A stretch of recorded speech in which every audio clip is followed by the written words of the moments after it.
પહેલા 10 કસ્ટમર તો મળી ગયા. હવે વિચારો છો બિઝનેસનો ગ્રોથ કઈ રીતના લાવીએ?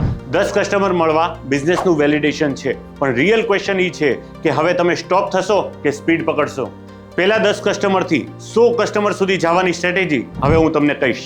સ્ટેપ નંબર 1, પૂછો પોતાના કસ્ટમરને કેમ પરચેસ કર્યું, કારણ કે પરચેસના રીઝન ઉપરથી તમને ખબર પડશે તમારી માર્કેટિંગની સ્ટ્રેટેજી. જો 1, 2, 3 કસ્ટમર તમને એમ કહે છે કે ટાઈમ સેવિંગના લીધે મેં તમારી પ્રોડક્ટ પરચેસ કરી, તો નેક્સ્ટ એડ તમારી માર્કેટિંગ સ્ટ્રેટેજીમાં હોવી જોઈએ ટાઈમ સેવિંગ.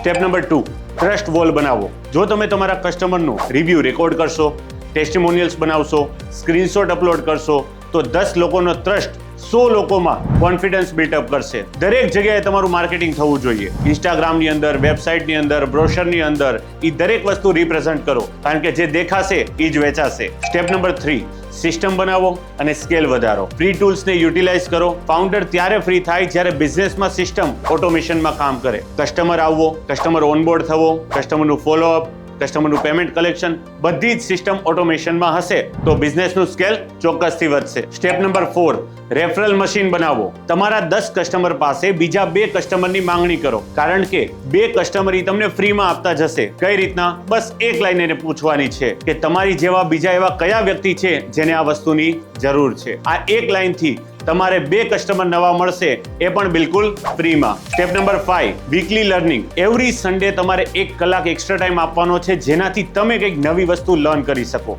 સાથે આખા વીકની અંદર જે પણ એરર રહી હોય એને ઇમ્પ્રૂવ કરી શકો કે ભાઈ કયા કામ થયા છે અને કયા કામ બાકી છે. એવરી સન્ડે લર્ન, ઇમ્પ્રૂવ અને રિપીટ સ્ટાર્ટઅપનું અસલી સિક્રેટ છે. આજની ગોલ્ડન લાઈન: 10 કસ્ટમર સુધી ફાઉન્ડર કામ કરી શકે, પણ જ્યારે 100 કસ્ટમર તમારે મેનેજ કરવા હોય તો સિસ્ટમ બિલ્ટઅપ કરવી પડે. નેક્સ્ટ વિડીયોમાં આપણે જોશું કે રેગ્યુલર કઈ 5 મિસ્ટેક દરેક સ્ટાર્ટઅપ કરતા હોય છે જેનાથી ફેલ થઈ જાય, જે આપણે કરવાની નથી.